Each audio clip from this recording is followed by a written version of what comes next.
Hello students, study hack with math channel में आप सभी का स्वागत है। लास्ट वीडियो में हम टॉपिक कर रहे थे स्ट्रक्चर एनालिसिस टूल्स, जिसके अंदर हमने कुछ टॉपिक्स को कवर कर लिया था। अब लास्ट 2 टॉपिक्स हमारे पास बचे हैं, which is pseudocode and Gantt chart. उसको हम इस वीडियो में कवर कर लेते हैं। तो आइए स्टार्ट करते हैं वीडियो को। सबसे पहले हम करेंगे सूडोकोड क्या होता है, what do you mean by the pseudocode. देखते हैं, इसको रीड करते हैं, इसकी डेफिनेशन, तब आपको समझ में आएगा कि सूडोकोड क्या होता है। A pseudocode does not confirm to any programming language and express logic in the plain English text। वो कह रहा है कि सूडो कोड कोई ऐसी कंफर्म नहीं है कि कोई प्रोग्रामिंग लैंग्वेज है। सूडो कोड कोई प्रोग्रामिंग लैंग्वेज नहीं है। ये क्या करता है, ये सिर्फ एक्सप्लेन करता है, ये एक्सप्रेस करता है लॉजिक को प्लेन इंग्लिश में। जो नॉर्मल इंग्लिश होती है उस इंग्लिश के वर्ड में ये क्या कर देता है, उसको एक्सप्लेन करता है, एक्सप्रेस करता है। ये कोई प्रोग्रामिंग लैंग्वेज नहीं है। It may specify the physical programming logic without actual coding during and after the physical design। वो क्या कह रहा है कि ये स्पेसिफाई करता है फिजिकल प्रोग्रामिंग के लिए एक लॉजिक को कैसे एक्सप्रेस कर सकता है ये। जैसे सपोज करो कि हमें फिजिकल कोडिंग करनी है। फिजिकल कोडिंग के लिए हम क्या करेंगे, कोई ना कोई प्रोग्रामिंग लैंग्वेज का यूज़ करेंगे, सी करेंगे, C++ करेंगे, पाइथन, जावा, कुछ भी हम यूज़ कर सकते हैं। कोई प्रोग्रामिंग लैंग्वेज होनी चाहिए उसको प्रोग्रामिंग कोडिंग करने के लिए या फिजिकल कोडिंग करने के लिए। लॉजिकल कोडिंग क्या होती है, लॉजिकल कोडिंग का मतलब होता है जैसे कोई प्रॉब्लम सेट है उसको सोल्व करना है, तो लॉजिक जो बिल्ड करेगा ना, कि पहले कैसे होगा कि आपको 3 वेरिएबल लेने पड़ेंगे। 3 वेरिएबल लेने के बाद एक में वैल्यू डालो, दूसरे में वैल्यू डालो, उसको इंटरचेंज करो, फिर थर्ड वाले में वैल्यू स्टोर करो। तो ये जो लॉजिक है ना कि फर्स्ट स्टेप ये करो, सेकंड स्टेप ये करो, फोर्थ स्टेप ये करो, इसको एक सिंपल इंग्लिश की लैंग्वेज में बताना, वो होता है सूडो कोड। सूडो कोड का एग्जाम्पल आप कैसे ले सकते हो, जैसे हम लिख सकते हैं कि इंट ए, है ना, फिर हम लिख सकते हैं take it be. Simple English की लैंग्वेज है ना ये, तो कि टेक करो, ले लो या लेट कर लो इंट ए, एक ए नाम का वेरिएबल होगा इंटीजर टाइप का, उसको लेट कर लो या फिर टेक कर लो। अब यहाँ पर लेट भी लिख सकते हो, लेट इंट बी। फिर नेक्स्ट लॉजिक आप क्या लगा सकते हो कि C = A+B। ये नॉर्मल सा लॉजिक है, आपको वो नहीं बता रहे इसके अंदर एक्सप्लेन करे पूरा प्रॉपर, ये सिर्फ आप लॉजिक बता रहे हो कि ऐसे ऐसे प्रोग्रामिंग कर सकते हैं, उसको हम बोलते हैं pseudo code. It is used in a conjunction with structure programming. Structure programming में जब थोड़ी कंजक्शंस आ जाती हैं, प्रॉब्लम्स आती हैं, तो उसको सोल्व करने के लिए जो डिजाइनर है, क्योंकि डिजाइनर ये तो लॉजिकल बना के देता है हमें, प्रोग्रामिंग डिजाइन फेज में तो वो सिर्फ कोडिंग करते हैं, लॉजिक नहीं बिल्ड करते। डिजाइन फेज में लॉजिक बिल्ड होकर उनको मिलता है, तो जो लॉजिकल बिल्ड करेगा डिजाइन फेज में, वो क्या करेगा, ऐसे सिंपल से लॉजिक ड्रॉ करके देखेगा सूडो कोड का यूज करके। एक होता है एल्गोरिदम, एक होता है सूडो कोड, है ना। तो वो क्या करेगा, सूडो कोड का यूज करेगा। एल्गोरिदम में तो प्रॉपर स्टेप आते हैं कि ए में बी को एंटर कर दो, बी में सी को एंटर कर दो, लाइक दिस। लेकिन सूडो कोड में हम प्लेन इंग्लिश का यूज करते हैं, कोई लंबे लंबे लाइंस का यूज नहीं करते, बिल्कुल सिंपल इंग्लिश, बेसिक इंग्लिश होती है। जो टेक्निकल पर्सन नहीं भी है ना, उसको भी समझ में आएगा कि थोड़ा बहुत ये हो क्या रहा है। It require the flow chart of the program. इसको प्रोग्राम के फ्लो चार्ट की नीड होती है, रिक्वायरमेंट होती है। फ्लो चार्ट को देख के ये करता है कि हाँ ऐसे जा रहा है, ए वाला जो है बी के अंदर एंटर कर रहा है, सी वाला डी के अंदर एंटर कर रहा है, जो उसकी वैल्यूज है, फिर डी वाली वैल्यू जाकर वापस ए में स्टोर हो रही है। इस तरह से जो लॉजिकल बिल्ड हो रहा है ना, वो डेटा के फ्लो को चेक करने के लिए फ्लो चार्ट का यूज करता है, और उसी के अकॉर्डिंग वो सूडो कोड को बिल्ड कर देते हैं। आया समझ कि सूडो कोड क्या होता है। अब हम नेक्स्ट पे मूव करते हैं, विच इज गैंट चार्ट। हमारे चैनल स्टडी हैक विद महक को लाइक, ज़्यादा से ज़्यादा शेयर एंड सब्सक्राइब करें। अगर आपने सब्सक्राइब कर दिया है तो बाकी सभी डिवाइसेस से भी सब्सक्राइब करा सकते हैं, क्योंकि सब्सक्राइबर्स बहुत ज़रूरी हैं। देन कमेंट करें। गैंट चार्ट में क्या होता है, फर्स्टली देखो इसके अंदर डेफिनेशन क्या गिवन है। Generalise activity normalise time table. इसकी जो फुल फॉर्म होती है गैंट की, GANT। अब जो G है वो किसको डिनोट कर रहा है या फिर किसके लिए स्टैंड कर रहा है, जर्नलाइज्ड। A से एक्टिविटी, N से नॉर्मलाइजेशन, T से टाइम एंड नेक्स्ट वाले T से टेबल। जर्नलाइज का मतलब क्या होता है, नॉर्मल, जो जर्नल है बात, कोई अलग से इसके अंदर मिक्सिंग नहीं है, जर्नल बात है। एक्टिविटी मतलब कुछ ना कुछ काम, सिंपल एक्टिविटी का मतलब क्या होता है, काम। नॉर्मलाइजेशन का मतलब क्या होता है, जो डुप्लीकेट वर्क है या सेम वर्क है उनको एक साथ रखना या रिड्यूस कर देना। नॉर्मलाइज कर देना मतलब नॉर्मल फॉर्म में रखना। टाइम टेबल में हम क्या करते हैं, टाइम टेबल जब भी हम बनाते हैं ऐसे करते हैं ना कि 8 बजे से लेकर 9 बजे तक ये काम करना है, 9 से 10 ये काम करना है, 10 से 11 ये काम करना है। तो एक टाइम पीरियड, एक पर्टिकुलर टाइम पीरियड जो है वो गिवन होता है टाइम टेबल में। तो इसके अंदर भी क्या होगा, कुछ सिमिलर होगा, टाइम गिवन होगा, टाइम पीरियड ड्यूरेशन गिवन होगी कि इतने से इतने टाइम तक ये काम करना है। ये था जेन के full form, journalised activity normalisation time table chart. It is a type of the chart in which series of horizontal lines are present that shows the amount of work done for the production completed in the given period of the time in a relation amount of plan for those projects। वो कह रहा है कि जो जेन chart होता है वो एक टाइप का चार्ट है, ठीक, इन विच सीरीज ऑफ हॉरिजॉन्टल लाइंस, इसके अंदर हम हॉरिजॉन्टल लाइन का यूज करते हैं। हॉरिजॉन्टल मीन्स लाइक दिस, जो लेफ्ट से राइट की तरफ मूव कर रही है, ऐसी लाइंस का हम यूज करते हैं, उन्हें हॉरिजॉन्टल लाइंस बोलते हैं। Are presented slows the amount of the work, ये बताती है कि कितने से कितने टाइम पीरियड में, जो भी रिलेशन है उन टाइम का, कितने से कितने टाइम पीरियड में कौन सा वर्क जो है वो डन हुआ है, काम पूरा हुआ है या चल रहा है। जितने भी इंफॉर्मेशन होगी वो जेन चार्ट में जाकर स्टोर हो जाएगी। क्लियर। नेक्स्ट लाइन में वो बोल रहा है इट इज द सिंपल, ये simplifies use for the graphical representation schedule that haves the plan in the efficient way coordinate and track some particular task in the project. ये एक बहुत simple तरीका है जिससे हम ग्राफिकल रिप्रेजेंटेशन कर सकते हैं टाइम टेबल या शेड्यूलिंग की, that helps to plan in the efficient way, जो हमें हेल्प करता है ताकि हम एफिशिएंट वे से उसको प्लान कर सके, कोऑर्डिनेट कर सके उस टाइम टेबल के साथ, and track with the some particular task in a project. और जो भी उस टाइम पर हमें टास्क करना होगा उस प्रोजेक्ट में, वो हम उसको चेक करके कर सकते हैं। सिंपल। अब एग्जांपल जब हम इसका देखेंगे तब आपको और क्लियर हो जाएगा कि पर्पस क्या है जेन चार्ट का। द पर्पस ऑफ अ जेन chart is to emphasise scope of individual task, hence the task of the given input as a Gantt chart. Gantt chart is also known as the time table line chart। इसके अंदर जो main purpose होता है वो होता है ताकि हम इंडिविजुअल टास्क को, एक सिंगल पर्टिकुलर टास्क को भी ये देख सके कि उसमें कितना टाइम लग रहा है, उसके टाइम को शेड्यूल कर सके। इसमें होता है जो सेट ऑफ टास्क होता है उसको हम एज अ इनपुट देते हैं जेन चार्ट में। जेन चार्ट में सेट ऑफ टास्क को हम एज अ इनपुट यूज करते हैं और इसी कारण से इसको क्या कहा जाता है, time line chart. Time line का मतलब क्या होता है कि इतनी टाइम लाइन है, इतने टाइम के अंदर आपको वो काम करके सबमिट करना है, यही मतलब होता है टाइम लाइन का, या कहीं डेडलाइन का मतलब यही होता है।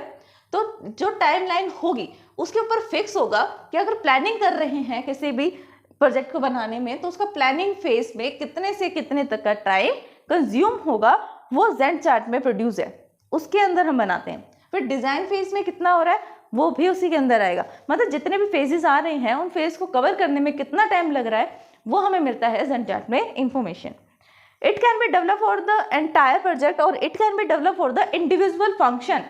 ऐसा भी हो सकता है कि पूरे प्रोजेक्ट के लिए एक सिंगल जेन चार्ट हमने क्रिएट किया है, उसके अंदर जैसे भी मैंने बताया तो फेज वाला आ जाएगा, planning, design, coding, implementation, maintaining, testing, तो ये सब उसके अंदर आ जाएगा जब हम पूरे प्रोजेक्ट का एक जेन चार्ट बना रहे हैं। ऐसा भी हो सकता है कि एक सिंगल फंक्शन के लिए भी हम बना रहे हैं। सिंगल फंक्शन का मतलब होता है ऐड का बना रहे हैं हम, एडिशन का प्रोग्राम, तो एडिशन के प्रोग्राम को बनाने में कितना से कितना टाइम लगा, सब्ट्रैक्शन का बना रहे हैं तो उस पर कितना टाइम लगा, तो उनके लिए भी हम जेन चार्ट मेंटेन कर सकते हैं। यही बोला उसने कि एंटायर प्रोजेक्ट के लिए हो सकता है जेन चार्ट और इंडिविजुअल फंक्शन के लिए भी हो सकता है। In most of the project after the generations of the timeline chart project table are prepared. अब जो आगे जैसे टाइम बढ़ रहा है तो उसमें प्रोजेक्ट चार्ट के प्लेस पे प्रोजेक्ट टेबल्स बनाए जाते हैं।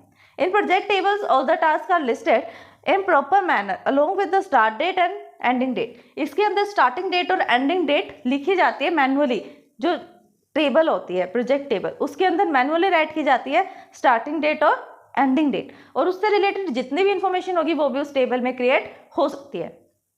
नेक्स्ट टॉपिक है कि जेन चार्ट में हम क्या क्या चीज़ें रिप्रेजेंट कर सकते हैं। जेन chart represent the following things. जेन चार्ट इन थिंग्स को जो शो करता है या रिप्लेस करता है, रिप्रेजेंट करता है। कौन से टास्क हैं वो? All the task listed in the left most column. जो भी प्रोजेक्ट को बनाने में जितने भी काम होंगे, प्लानिंग करना होगा, कोडिंग करना होगा, उन सब का एक टाइमलाइन फिक्स कर देता है कि इतने से इतने टाइम में ये होना चाहिए और इतने से इतने टाइम में ये हुआ, उनके बीच का डिफरेंस भी फाइंड करता है। हॉरिजॉन्टल बार लाइंस होती है जो इंडिकेट करती है कॉरस्पॉन्डिंग टाइम को। हॉरिजॉन्टल बार्स में क्या होता है, टाइमलाइंस होती है गिवन कि इतने से इतने टाइम तक ये काम हुआ, ये होना था। When occurring the multiple horizontal bars take place at the same time on the calendar, then that means currencies can be applied for the performing particular task. इतना समझ में आया ना? वो क्या कह रहा है कि जो हॉरिजॉन्टल कैलेंडर्स होते हैं जैसे, that means the concurrency can be applied for the performing, किसी भी टास्क को परफॉर्म करने के लिए कॉन्करेंसी लगती है। The diamond indicate the milestones. अब जो जेन चार्ट में डायमंड्स होते हैं वो होते हैं माइलस्टोन्स। माइलस्टोन जैसे अगर आपने कोई देखो कि आप कोई गेम लेते हो या टास्क करते हो तो उसके अंदर आपको डायमंड्स मिलते हैं। माइलस्टोन्स को आप कंप्लीट कर रहे हो तब आपको ऐसा मिल रहा है, तो वो होते हैं माइलस्टोन्स, कुछ एक्स्ट्रा मिलना उसके अंदर इंडिकेट करता है वो। फिर आता है एडवांटेजेस। एडवांटेजेस में क्या क्या आता है, establish schedule provide the efficiency. सबसे पहले हम करते हैं एस्टैब्लिश शेड्यूल। एस्टैब्लिश शेड्यूल का मतलब आप क्या समझ रहे हो इन वर्ड से? एस्टैब्लिश मतलब एस्टैब्लिश करना, और किसको एस्टैब्लिश करना? शेड्यूल को, मीन्स टाइम टेबल को। यही हमने इसकी क्वालिटी पढ़ी ना कि एक टाइम टेबल में एक टाइम टेबल क्रिएट करके देता है कि इतने से इतने ड्यूरेशन तक ये पर्टिकुलर टास्क होंगे, या इतना इसने टाइम लिया और इतना लेना था, है ना? तो वो आ जाता है टाइम शेड्यूल। एस्टैब्लिश शेड्यूल में सिमिलर होते हैं। फिर आता है प्रोवाइड एफिशिएंसी। एफिशिएंसी है ताकि क्या कर सके, efficiency planning and allow team to better coordinate project activities, ताकि जो टीम है वो कोऑर्डिनेट करे आपस में और बेटर प्रोजेक्ट की एक्टिविटीज को परफॉर्म कर सके। Emphasise on the scope. Scope में जो उसका इंपॉर्टेंट गोल होता है, स्कोप होता है एक इंडिविजुअल अलग अलग टास्क का। इसका मतलब ये है कि अगर हमारे पास बहुत सारे काम हैं, अगर हमने उसकी लिस्ट मेंटेन नहीं की तो क्या होगा, हो सकता है उनमें से एक या दो काम भूल जाएं।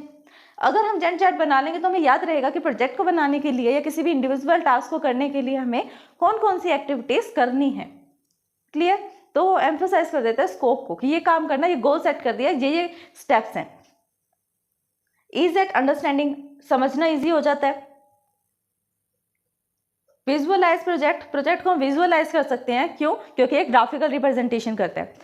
Organise the thoughts and highly visible. Highly visible का मतलब क्या होता है, वही क्लियरिटी से हम देख सकते हैं क्योंकि ग्राफिकल रिप्रेजेंटेशन है, 3D मेकिंग भी कर सकते हैं उसमें। 3D जो रिप्रेजेंटेशन होगी वो भी की जा सकती है रिप्रेजेंट। प्रैक्टिकल ही होता है। प्रैक्टिकल का मतलब ये नहीं कि हैंड रिटन वगैरह, प्रैक्टिकल का मीन्स रियल में होता है। ऐसा नहीं है कि नॉर्मली हो जाए, लॉजिकली कर रहे हैं कि इतने से इतने टाइम में हम ये काम कर लेंगे, इतने से इतने टाइम में हम ये काम कर लेंगे। नहीं, एक पर्टिकुलर डॉक्यूमेंटेशन बनाई जाती है, इसकी टाइम बनाया जाता है, चार्ट बनाया जाता है, जो प्लानिंग टीम होती है वो बना कर देती है कि इतने से इतने काम, इतने से इतने टाइम तक ये प्रोजेक्ट कंप्लीट होना चाहिए। उनके स्मॉल स्मॉल टास्क में भी टाइम लगाते हैं, तो एक ड्यूरेशन अच्छे से टास्क बने होते हैं उस जेन चार्ट में, जिससे क्या होता है वो एक प्रैक्टिकल और एक रियलिस्टिक प्लान्स बना सकते हैं और अपने जो उनके प्लान से अपने गोल पे वो वर्क कर सकते हैं। फिर आते हैं कुछ डिसएडवांटेज। डिसएडवांटेज में क्या क्या है? सम यूजिंग द जेन chart makes the project complex. हो सकता है कि कुछ ऐसे प्रोजेक्ट्स हों जो नॉर्मली बिना किसी जेन चार्ट के इजीली बन सकते हैं, सिंपली बन सकते हैं, लेकिन अगर हम जेन चार्ट का यूज़ करेंगे तो बहुत लॉन्ग टाइम ले लेंगे।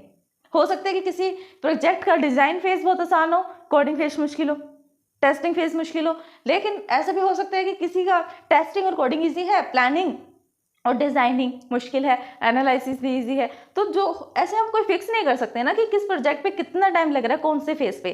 तो हो सकता है कि जिस फेज में कम टाइम लग रहा है उसको ज़्यादा टाइम मिल जाए और जिसमें ज़्यादा टाइम लग रहा है उसको कम टाइम मिल जाए, ऐसा भी हो सकता है। तो प्रोजेक्ट कॉम्प्लेक्स हो जाते हैं। The size of bar chart does not exist necessary to indicate the work amount. Time show कर दिया, ठीक है, लेकिन ज़रूरी नहीं है कि वर्क का अमाउंट भी बताए कि इतना काम इस फेज में होगा, ये पर्सन करेगा। जेन chart and projects are needed to be updated regular basis. जेन चार्ट्स को और प्रोजेक्ट को हमें नीड होती है या रिक्वायर्ड होती है कि उसको हम डेली बेसिस पर अपडेट करें। अगर अपडेट नहीं करेंगे तो इन्फॉर्मेशन क्या करेगी, लैक करेगी। इट इज़ नॉट पॉसिबल और difficult to view the chart on the sheet paper. ऐसा भी कोई मुश्किल नहीं है या नॉट पॉसिबल नहीं है कि हम उसको पेपर शीट पर ना देख सकें, लेकिन हो सकता है ना देख सकें क्योंकि जेन चार्ट को ना एक पूरा स्पेस चाहिए बनने के लिए, विजुअलाइज ग्राफिकल करने के लिए जो सबको विजिबल हो। अगर आप पेन पेपर पे छोटा छोटा सा बनाओगे, ये लिखोगे ये इसका वर्किंग है, ये इसकी वर्किंग है, इतनी टाइमिंग है, तो वो किसी को क्लियर नहीं होगा। इससे अच्छा आप पीपीटीज का यूज़ करो, वर्ड का यूज़ करो, वो बेटर है। हमारे चैनल स्टडी हैक विद महक को लाइक, ज़्यादा से ज़्यादा शेयर एंड सब्सक्राइब करें। अगर आपने सब्सक्राइब कर दिया है तो बाकी सभी डिवाइसेस से भी सब्सक्राइब करा सकते हैं, क्योंकि सब्सक्राइबर्स बहुत ज़रूरी हैं। देन कमेंट करें। ये थी इसकी डिसएडवांटेज। अब देखते हैं इसके कुछ एप्लीकेशंस, कहाँ कहाँ पर इसका यूज़ किया जाता है। एडवर्टाइजिंग मैनेजर, एडवर्टाइजिंग मैनेजर इसको यूज़ करता है कब? Generally controls and supervises the result of the advertisement company scheduling the advertisement in the different media। अब कोई एडवर्टाइजमेंट देने आया किसी भी मीडिया में, कोई न्यूज़पेपर वाले में या किसी टीवी से रिलेटेड मीडिया में वो देने आया इन्फॉर्मेशन कि मुझे अपनी इस चीज़ की ऐड करवानी है, अपने इस काम की ऐड करवानी है, तो उसकी ऐड का एक पर्टिकुलर टाइम होता है कि इतने से इतने ड्यूरेशन में इतने से इतने बजे आपकी ऐड चलेगी, क्योंकि बाकी टाइम पे अलग ऐड चलेंगी, क्योंकि एक टाइम फिक्स होता है उनका कि ज़रूरी थोड़ी है एक ही पर्सन आए अपनी ऐड लेके एडवर्टाइजमेंट करवाने, और भी पर्सन है उनके पास। तो उन सबको मैनेज करने के लिए वो जेंट चार्ट का यूज़ करते हैं, पता रहे कि कितने से कितने टाइम पीरियड में कौन सी एडवर्टाइजमेंट हमें करनी है। नेक्स्ट एप्लीकेशन इसकी ऑपरेशन मैनेजर, जो काम कर रहा है उन सबको कंट्रोल करने के लिए, हैंडल करने के लिए, वो ऑपरेशंस को हैंडल करने के लिए इसका यूज़ करता है। प्रोजेक्ट मैनेजर यूज़ करता है टीम को कोलैबोरेट करने के लिए, टीम मेंबर्स को कोलैबोरेट करने के लिए, शेड्यूल टास्क करने के लिए, टाइम कब कंप्लीट होगा टास्क, इन सब के लिए वो किसका यूज़ करता है? जेंट चार्ट का। अब एक नॉर्मल रफ सा डायग्राम देख लेते हैं हम एग्जाम्पल में, कैसे होता है। देखो इस तरह से हम डायग्राम बनाते हैं, चार्ट बनाते हैं। इसके अंदर क्या होगा? हॉरिजॉन्टल लाइंस, वर्टिकल लाइंस में यहाँ पर कुछ डेज लिखे होंगे, डेज नहीं तो यहाँ टाइमिंग लिखी होगी कि इतने से इतने टाइमिंग तक कौन सा वर्क हो रहा है। जैसे यहाँ पर मैंने टाइम लिख दिया 10 to 9, या फिर इसके अलावा हम लिख सकते हैं जैन में कौन सा वर्क हो रहा है, फरवरी में, मार्च में। इस तरह से हम ड्रॉ करते हैं कि इस फेज़ में इतना टाइम लगा। जैसे मैंने लिख दिया कि जनवरी में हम प्लानिंग फेज कर रहे थे, फरवरी में हमने डिज़ाइनिंग फेज किया, और डिज़ाइनिंग के बाद मार्च एंड अप्रैल में कोडिंग फेज, दोनों में कोडिंग फेज। ऐसा भी हो सकता है कि एक ही मंथ में वो टाइमिंग कंज्यूम कर रहा हो, नेक्स्ट वाले मंथ का भी हो सकता है, इसका हाफ ले ले, ये ज़रूरी नहीं है पूरा अप्रैल ले रहा है। तो ये था एक छोटा सा एग्जाम्पल, रफ डायग्राम से एग्जाम्पल जेंट चार्ट का। आज हमने पढ़ा pseudo code and Gantt chart. अगर इस वीडियो को समझने में आपको कोई भी डाउट आता है, प्रॉब्लम आती है, देन आप हमें कमेंट कर सकते हैं। Thanks for watching my video.